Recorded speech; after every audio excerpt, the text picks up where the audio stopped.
السلام علیکم ورحمۃ اللہ وبرکاتہ۔ حج پروگرام میں آپ کی پروڈیوسر زیبUnNisa حاضر ہے۔ آج کا ٹاپک حج کے معاشی، سیاسی و معاشرتی مسائل پر روشنی ڈالے گی ہماری میزبان نصرت فیصل۔ چلتے ہیں اپنی میزبان نصرت فیصل کی طرف گائز۔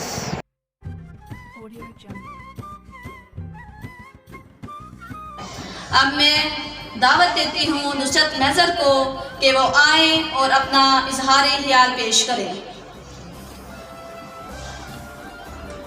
نحمده ونصلي على رسوله الكريم أما بعد فأعوذ بالله من الشيطان الرجيم بسم الله الرحمن الرحيم السلام علیکم ورحمۃ اللہ وبرکاتہ۔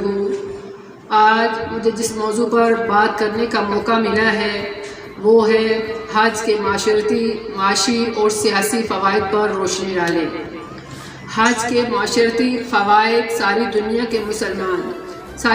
کے مسلمان جو کہ مختلف اقوام سے تعلق رکھتے ہیں حج کرنے کے لیے بیت اللہ میں جمع ہوتے ہیں، جس کی وجہ سے مختلف قومیتوں کو آپس میں رابطے کے مواقع ملتے ہیں اور ایک دوسرے کے اقدار کو سمجھتے ہوئے ایک دوسرے کو فائدہ پہنچانے کی کوشش کرتے ہیں، جس میں معاشی فائدے ہوتے ہیں اور کاروبار کو فروغ دینے اور آپس میں بھائی چارے کو پروان چڑھانے کی کوشش کی جاتی ہے، جس سے قوموں کو آپس میں اتحاد اور یگانگت بڑھتی ہے اور اس کے بعد ایک دوسرے کے لیے بہتری کا سبب بنتے ہیں، ایک دوسرے کی بہتری کے لیے لاعمل بنانے کے مواقع میسر ہوتے ہیں۔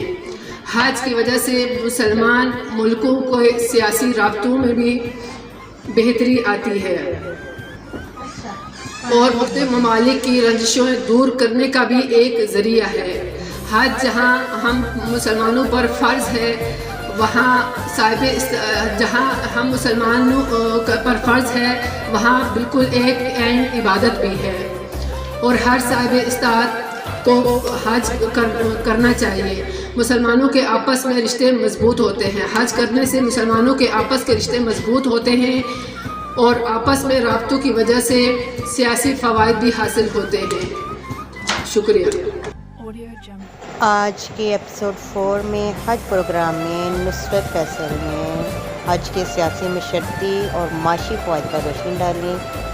اس کے ساتھ ہی آج کا پروگرام ختم ہوتا ہے۔ اپنی پروڈیوسر اور میزبان کو اجازت دیجیے، انشاءاللہ نیکسٹ پروگرام کے ساتھ ملتے ہیں۔ ٹیک کیئر گائز، عید مبارک ایڈوانس۔